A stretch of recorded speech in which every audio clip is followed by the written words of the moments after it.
नमस्कार दोस्तों, welcome back to my YouTube channel. कैसे हैं आप सभी।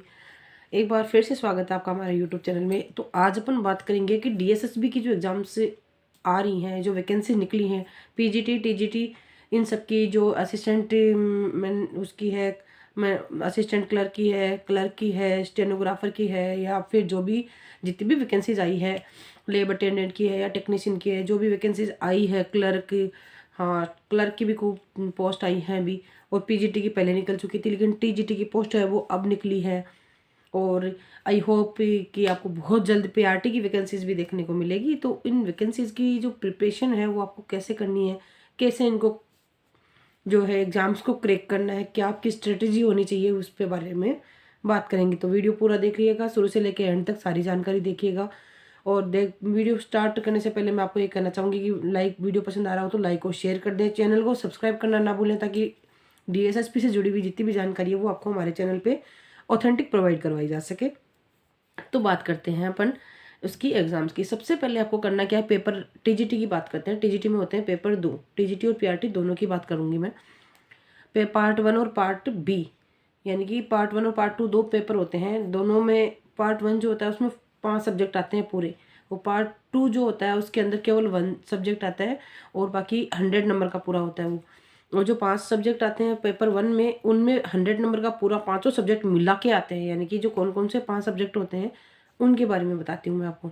तो पार्ट ए की अपन बात करें टीजीटी पीआरटी में, तो पार्ट ए में रीजनिंग, मैथ्स, हिंदी, इंग्लिश और जीएस, ये 5 सब्जेक्ट आएंगे जो कि इक्वली 20 मार्क्स के होंगे।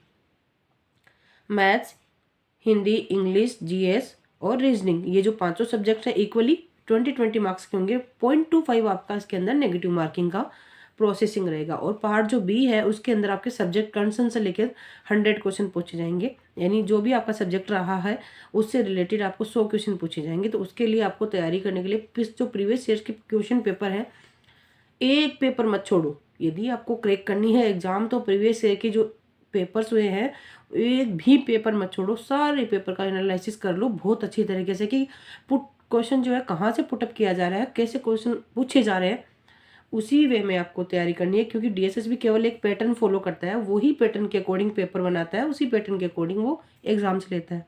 हर बार का उसका यही सीनियर है। तो आप मेरी बात माने और जो पार्ट 1 है उसकी तैयारी कैसे करें, उसमें ज़्यादा कोई बड़ा लंबा चौड़ा कोई रेशियो नहीं है। मतलब कुछ कुछ टॉपिक्स ऐसे हैं जो आप कर सकते हैं, आराम से घर पे भी कर सकते हैं। कोचिंग लेना चाहे तो कोचिंग ले सकते हैं। ज़्यादा टॉपिक्स नहीं है उसमें, लिमिटेड टॉपिक्स आप कर सकते हैं आराम से। जो हाँ जीएस का थोड़ा सा ज़्यादा पड़ जाता है तो जीएस की आप कोचिंग ले लें, या फिर अच्छे से जैसे तैयारी करने में के लिए लगेगा टाइम तो आप कोई अच्छी सी बुक गाइड वगैरह ले लें, उससे तैयारी कर लें, या फिर कोचिंग ले लें। प्रीवियस इसके क्वेश्चंस उठा के देख लें। वैसे करंट अफेयर से ज़्यादा रिलेटेड क्वेश्चंस आते हैं उसके अंदर, तो आपको जीएस का तो थोड़ा देखना पड़ेगा। और बाकी जो ज़्यादा लिमिटेड टॉपिक्स आप घर पे आराम से कवर कर सकते हैं। और वैसे यदि प्रीवियस ईयर के क्वेश्चंस निकालेंगे उनमें आपको पता चल ही जाएगा कि मतलब जो पार्ट 1 के जो 5 जो सब्जेक्ट्स हैं उनमें कैसे कैसे क्वेश्चन पुटअप किए जाते हैं। पार्ट बी की बात करें तो सब्जेक्ट से रिलेटेड क्वेश्चन पूछे जाएंगे। सब्जेक्ट से रिलेटेड क्वेश्चन का मतलब ये है कि आपको एनसीईआरटी 6 से लेकर 12 तक एनसीईआरटी की जितनी भी बुक्स है आपको सारी निकाल के रख देनी है। उन्हीं में से क्वेश्चन पुटअप होंगे, वहीं से क्वेश्चन पूछे जाएंगे, उससे बाहर से क्वेश्चन नहीं आएंगे। इसलिए आपको एनसीईआरटी बहुत अच्छी तरीके से करनी है आपके सब्जेक्ट से रिलेटेड। यदि आपके नेचुरल साइंस सब्जेक्ट है तो आपको साइंस की बुक सारी पढ़ लेनी है। यदि आपके मैथ्स है तो आपको 12 तक की मैथ्स निकाल लेनी है। और यदि आपकी जो भी सब्जेक्ट एसएस है या फिर जो भी इंग्लिश वगैरह है तो आपको एनसीईआरटी की बुक्स से ही आपको ये कवर करना पड़ेगा, क्योंकि यही बेस्ट तरीका है। दोनों चीज़ों को कंबाइंडली अभी से लेके चलेंगे तब जाके आप इसको एग्जाम को करेक्ट कर पाएंगे। क्योंकि जो डीएसएसबी है वो बहुत लंबा टाइम नहीं देता एग्जाम की तैयारी करने का, बहुत कम टाइम देता है। लिमिटेड 2 महीने 3 महीने में एग्जाम्स कंडक्ट करवा ही लेता है।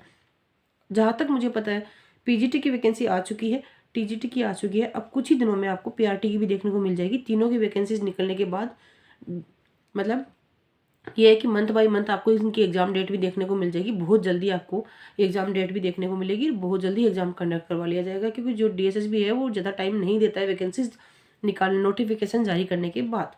तो आप सभी को पता है कि टीजीटी और पीजीटी का नोटिफिकेशन जारी हो चुका है, जल्दी पीआरटी का भी जारी हो जाएगा। तो यदि आपको सिलेक्शन लेना है तो फ्रेंड्स अभी से तैयारी करना शुरू कर दें, फोकस करें, तैयारी करें और जुट जाए अभी से तैयारी में। चलो आज के लिए बस इतना ही। कैसा लगा वीडियो, पसंद आया तो लाइक और शेयर करना, चैनल को सब्सक्राइब करना, और नई ऐसी जानकारी DSSP से जुड़ी हुई जितनी भी जानकारी प्राप्त करनी है तो हमारे चैनल से जरूर जुड़ें।